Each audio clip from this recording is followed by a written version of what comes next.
Hello students.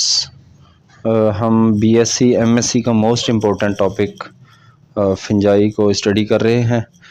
और in previous video हमने mycology का इंट्रोडक्शन और definition of mycology, general characters of fungi को डिस्कस किया। अगर आपने जनरल करैक्टर्स ऑफ फिंजाई और माइकोलॉजी को स्टडी नहीं किया तो मैं उस वीडियो का लिंक इस वीडियो के डिस्क्रिप्शन में दे दूंगा। आप उस वीडियो को भी लाजमी देखिएगा। और जो वीडियो बनती है वो नोट्स के साथ होती है, आप उसको नोट्स भी बना सकते हैं, तो आप लाजमी विज़िट किया करें और उसको देखा करें। तो आज का जो हमारा टॉपिक है फिंजाई का वो है न्यूट्रिशन इन फिंजाई, कि फिंजाई के अंदर मोड ऑफ न्यूट्रिशन कैसे है, फिंजाई अपनी फूड कैसे लेता है। तो आइए हम डिस्कस करते हैं। They are chlorophyll deficient organisms hence can not manufacture carbohydrates. हम जानते हैं कि जो फिंजाई होते हैं उनके पास क्लोरोफिल पिगमेंट्स प्रेजेंट नहीं होते हैं। और हम ये भी जानते हैं कि जिस ऑर्गेनिज्म के पास क्लोरोफिल प्रेजेंट ना हो, क्लोरोफिल ना हो, वो अपनी फूड खुद प्रिपेयर नहीं कर सकता। अब जिस लिविंग ऑर्गेनिज्म के पास क्लोरोफिल नहीं है तो ऑब्वियसली वो अपनी फूड जो है वो दूसरों से हासिल करेगा और वो दूसरे के ऊपर डिपेंडेंट होगा। तो हम इस निस्बत से फिंजाई को क्या बोलते हैं? Heterotrophic. So all fungi are chemo heterotrophic, chemo organotrophic, and they need pre existing organic sources in their environment. तो जैसा कि हम जानते हैं कि जो फिंजाई है वो अपनी खुराक खुद तैयार नहीं कर सकता और दूसरे के ऊपर डिपेंड करता है, तो उसको हम बोलते हैं हेट्रोट्रॉफिक। और हम इनको कीमो ऑर्गेनोट्रॉफिक या कीमो हेट्रोट्रॉफिक इसलिए बोलते हैं कि ये अपना जो फूड है, जो एनवायरनमेंट के अंदर ऑर्गेनिक सोर्सेज हैं उनसे हासिल करता है। They are dependent on degradation of dead और living organic matter for their energy requirements. तो ये जो फिंजाई होते हैं ये डिपेंड करते हैं डेड लिविंग ऑर्गेनिक मैटर के ऊपर और उसको डिग्रेडेशन करके, मीन के उसको बिल्कुल छोटे छोटे पार्टिकल्स में डिवाइड करके अपना जो एनर्जी है या अपना फूड वो हासिल करते हैं। मीन के ये अपना फूड खुद प्रिपेयर नहीं कर सकते और ये दूसरों के ऊपर डिपेंडेंट होते हैं। और ये दूसरों के ऊपर डिपेंडेंट किस तरह से होते हैं कि केमिकल्स के थ्रू ये दूसरों से न्यूट्रिएंट्स हासिल करते हैं। यहाँ पर एक और बात जो याद रखने की है वो ये है कि जितने भी लिविंग ऑर्गेनिजम्स होते हैं वो डेड हों या लिविंग हो, वो ऑर्गेनिक मैटर से मिलकर बने होते हैं। और फिंजाई को भी जो फूड मिलती है या जो फिंजाई की फूड रिक्वायरमेंट्स हैं वो ऑर्गेनिक मैटर से ही पूरी होती हैं। तो इस तरह से फिंजाई जो होते हैं वो अपनी फूड रिक्वायरमेंट्स लिविंग और डेड ऑर्गेनिक मैटर से पूरी करते हैं। अब अगर हम न्यूट्रिशन का मैकेनिज़्म देखें कि कौन सा मैकेनिज़्म है जिसके थ्रू फिंजाई अपनी फूड प्रिपेयर करता है, तो उसमें क्या होता है कि small molecules such as simple sugars, amino acids and soluble compounds can be absorbed directly across the fungal wall and plasma membrane। Mean के जो छोटे मॉलिक्यूल्स हैं, जो स्मॉल मॉलिक्यूल्स हैं एज लाइक शुगर या फिर अमीनो एसिड्स वो या फिर वो जो सॉल्युबल कंपाउंड्स होते हैं वो अब्जॉर्ब हो जाते हैं थ्रू फंगल वॉल और प्लाज्मा मेम्ब्रेन। मीन के वो प्लाज्मा मेम्ब्रेन और फंगल वॉल के थ्रू फंजाई जो है वो अपने अंदर अब्जॉर्ब कर लेता है।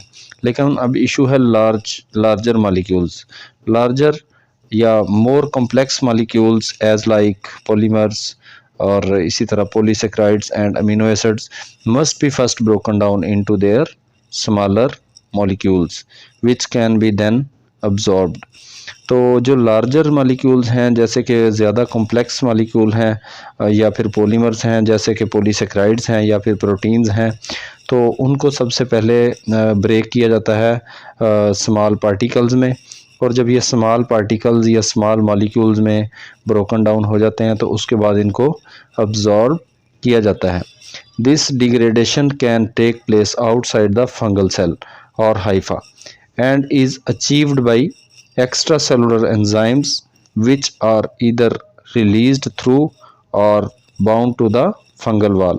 अब ये जो डिग्रेडेशन है या जो ब्रेकडाउन है लार्जर मॉलिक्यूल्स की, इनको आउटसाइड द फंगल सेल किया जाता है। मीन के जो भी कॉम्प्लेक्स मॉलिक्यूल प्रेजेंट है, सबसे पहले उसकी ब्रेकडाउन होगी, और वो ब्रेकडाउन कहाँ पे होगी? Outside the fungal cell. जब outside the fungal cell breakdown हो जाएगी तो उसके बाद उसको अब्जॉर्ब कर लिया जाएगा। अब ये ब्रेकडाउन कैसे होती है? ये ब्रेकडाउन होती है, फंजाई के पास कुछ एंजाइम्स होते हैं जिनको हम एक्स्ट्रा सेलुलर एंजाइम बोलते हैं। वो रिलीज़ होते हैं उस कॉम्प्लेक्स मॉलिक्यूल के ऊपर, और एज ए रिज़ल्ट इन एंजाइम की वजह से वो जो कॉम्प्लेक्स मॉलिक्यूल है वो ब्रोकन डाउन हो जाता है या ब्रेक डाउन हो जाता है इन स्मॉल पार्टिकल्स या स्मॉल मॉलिक्यूल्स, और उसके बाद ये अब्जॉर्ब कर लिया जाता है through fungal wall. Fungi are also called decomposers. हम फिंजाई को डीकम्पोज़र भी कहते हैं। और हम फिंजाओं को डीकम्पोज़र किस लिए बोलते हैं? क्योंकि जो लार्जर मॉलिक्यूल्स होते हैं या जो कॉम्प्लेक्स मॉलिक्यूल्स होते हैं, ये उनको डिकम्पोज करते हैं, ये उनको ब्रेक डाउन करते हैं उनकी इन स्मॉल मॉलिक्यूल्स, और ये जितने भी डेड या लिविंग ऑर्गेनिक मैटर होते हैं या ऑर्गेनिक ऑर्गेनिजम्स होते हैं, ये उनको ब्रेक करते हैं इनटू स्मॉल मॉलिक्यूल्स, इसलिए हम इनको डीकम्पोज़र भी बोलते हैं। अब हम देखते हैं जी mode of nutrition. On the basis of mode of nutrition, fungi are classified into 4 groups.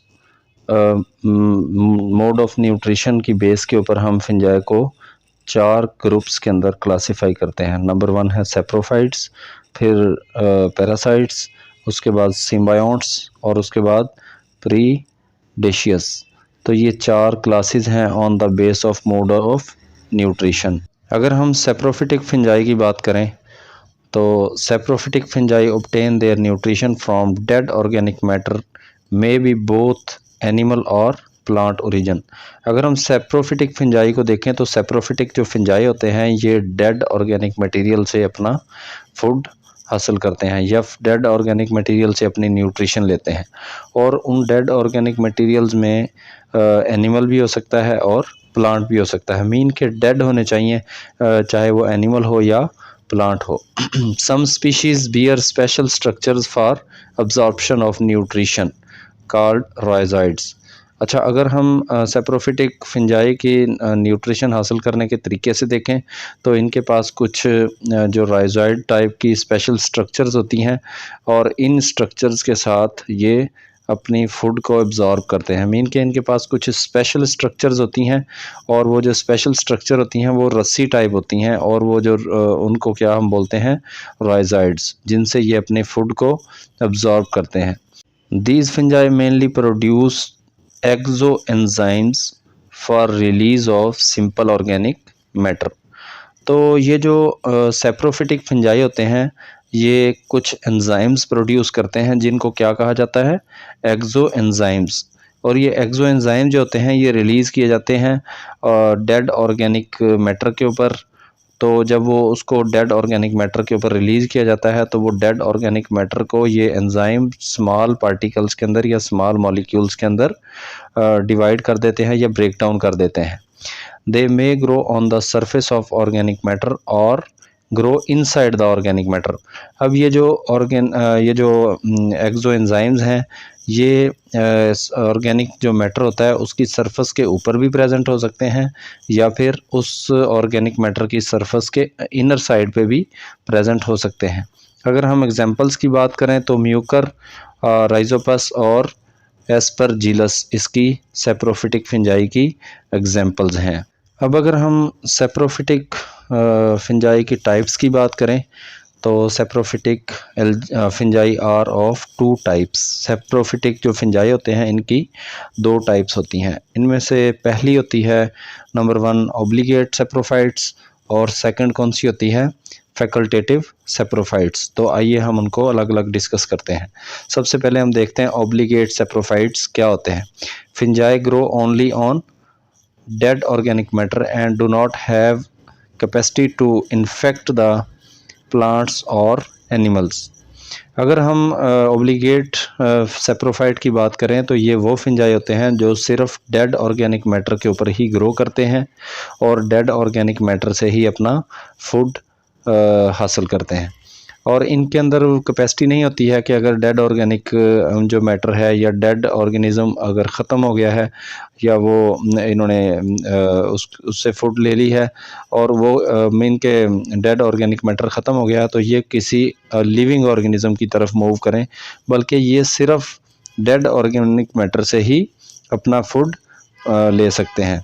और इनके पास जो लिविंग होते हैं, प्लांट्स हों चाहे वो एनिमल्स हों, उनको इन्फेक्ट करने की या उनसे अपना फूड लेने की एबिलिटी नहीं होती है।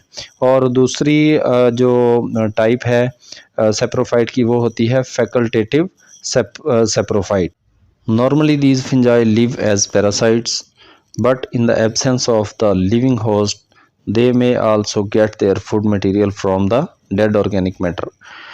नॉर्मली ये जो सेप्रोफाइट है, फैकल्टेटिव सेप्रोफाइट, ये लिविंग ऑर्गेनिजम्स के ऊपर रहते हैं और अपनी फूड या अपना न्यूट्रिएंट्स जो हैं वो गेन करते हैं लिविंग ऑर्गेनिजम्स से।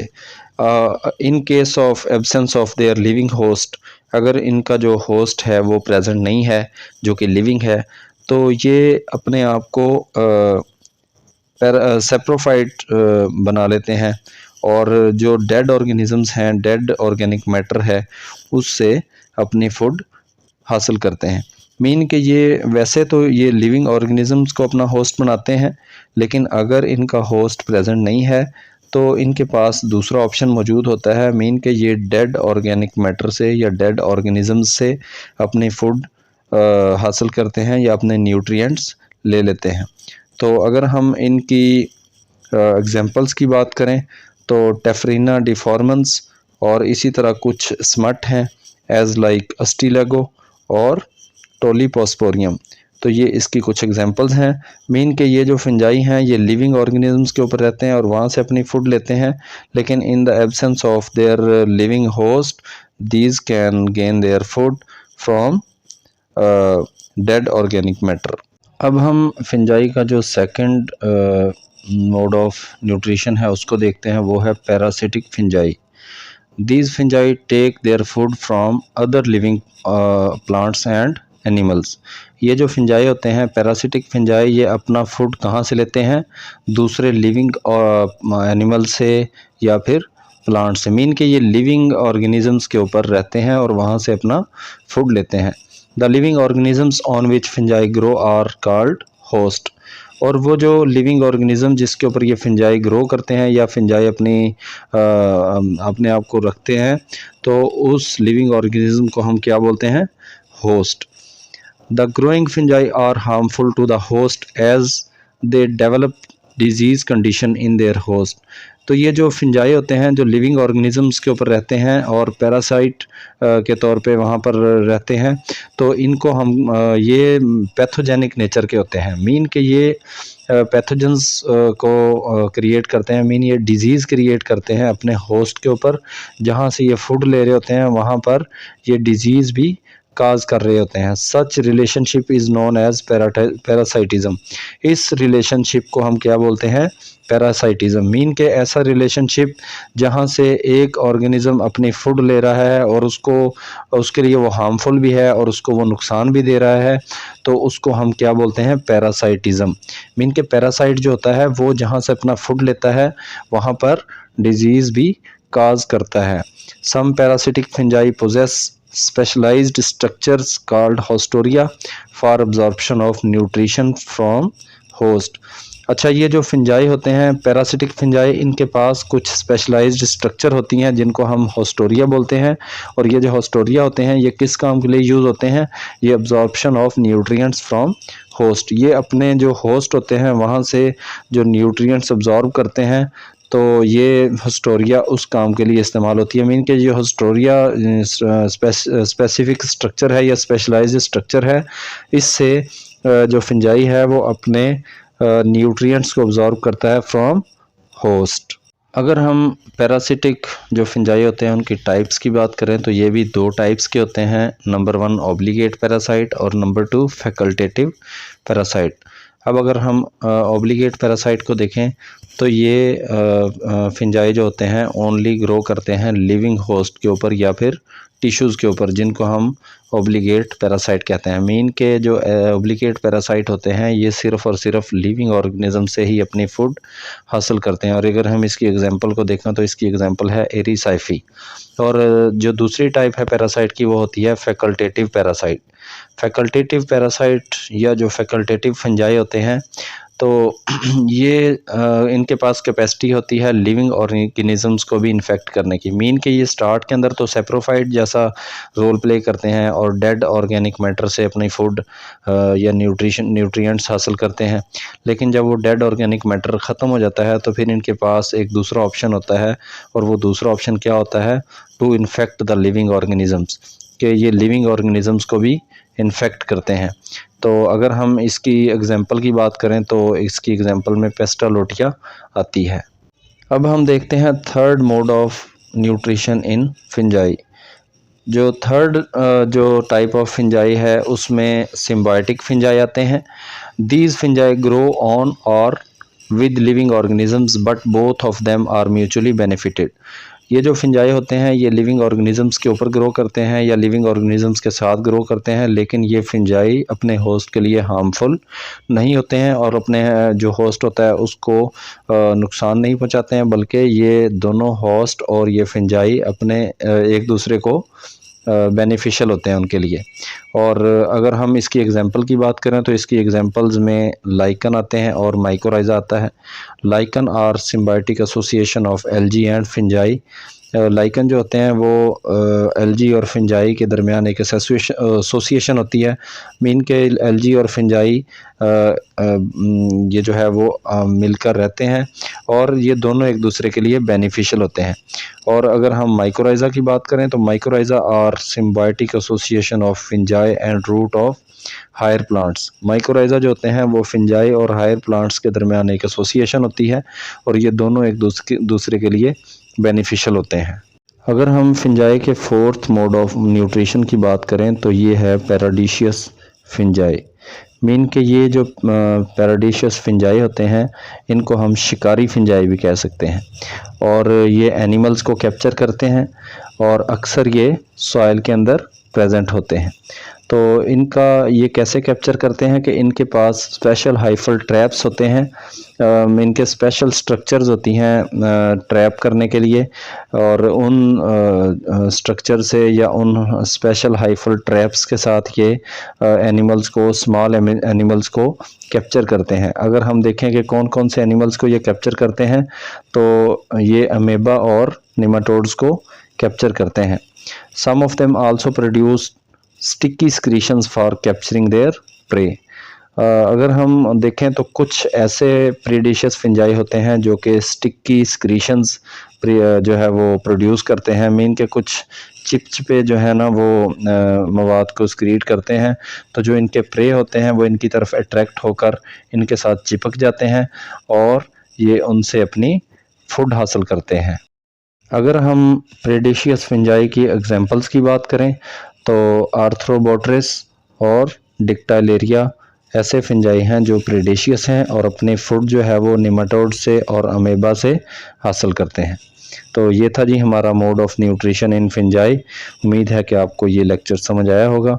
If there is any confusion you can ask in comments. अगर कोई चीज़ मिसिंग है तो आप कमेंट्स में पूछ सकते हैं। Thank you so much.